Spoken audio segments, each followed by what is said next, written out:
Olá, eu sou Eduardo Guimarães e este é o Blog da Cidadania. E foi graças a você que o Blog da Cidadania chegou a 500 mil de inscritos. Mas a luta continua. Vamos levar a tantos quantos possamos os fatos como eles são e a verdade como ela é. Por isso, inscreva-se no canal, acione o sininho das notificações e deixe o seu like.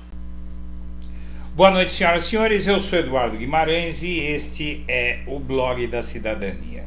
E a indicação de Flávio Dino para o STF agitou o mundo político e fez a oposição de extrema-direita surtar. O bolsonarismo está enlouquecido, faz ameaças, mas Lula não está nem aí. O Lula tem os seus instrumentos. O Lula demorou para fazer essa indicação para o STF porque ele queria ter certeza de que conseguiria aprovar o Dino.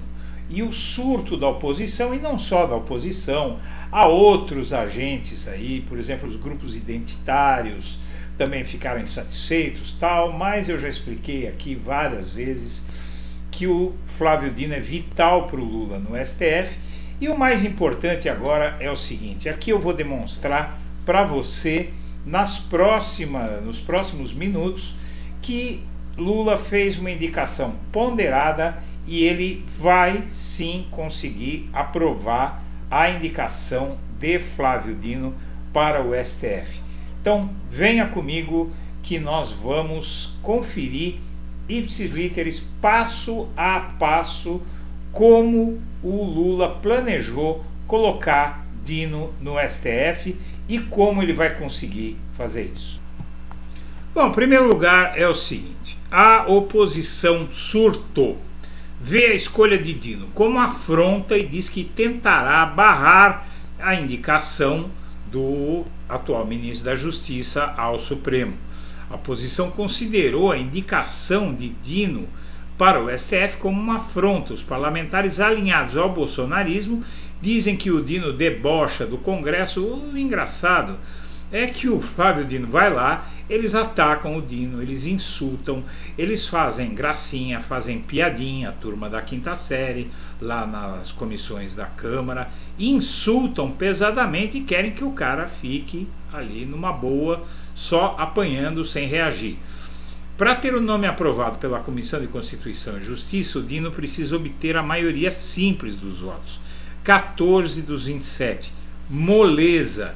O mesmo acontece no plenário, independentemente da aprovação na CCJ. Vários senadores viram resistência, tal, vai haver uma resistência a essas ameaças da oposição. Partido Novo, por exemplo, vai entrar com representação, vai fazer, vai acontecer, mas tudo isso está precificado, viu, gente? O Lula mediu tudo isso, por isso essa demora, por isso as discussões. Só a conversa de hoje com o Flávio Dino lá no Palácio do Planalto durou 5 horas e teve prós e contras, teve nova análise de tudo e o Lula bateu o martelo e você vai ver por quê.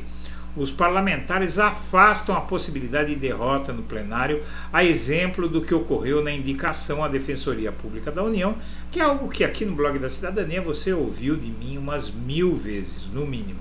Bom, é bom lembrar do passado para enxergar o futuro. O Senado aprovou todas as indicações para o STF desde a Constituição de 1988.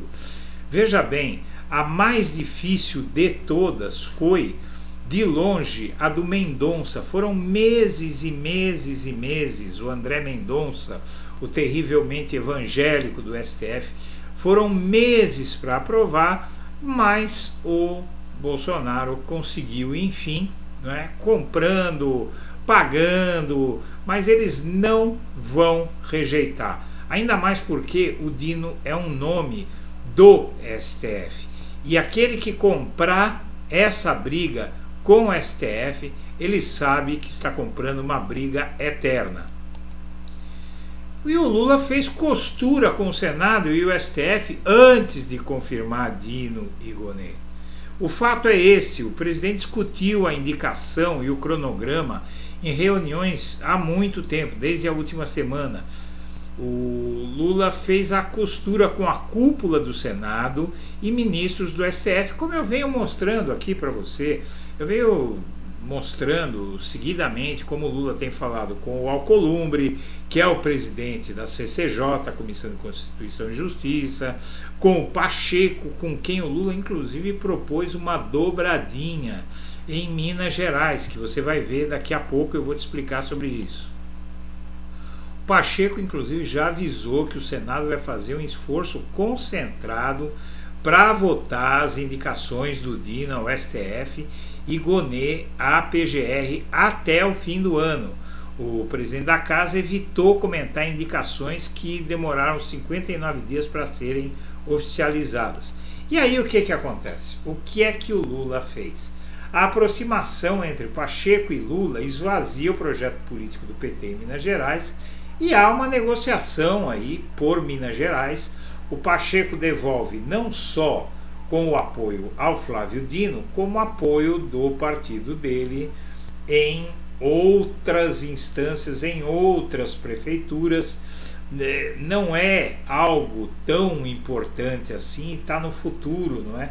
Na verdade, o acerto do Lula é com o Pacheco para 2026, pessoal, daqui a 3 anos, não é? E integrantes do partido Pacheco, PSD, o Kassab, inclusive, sabem que tudo isso está no futuro, mas eles acharam melhor ficar no barco do Lula. E a esquerda identitária e os bolsonaristas perdem, claro, tem os movimentos aí, movimento negro, movimento de mulheres e tal. Esses vão perder porque eles queriam emplacar alguém lá, né? Eles não gostaram, estão criticando bastante e tal, mas a verdade é que não dá para contentar todo mundo.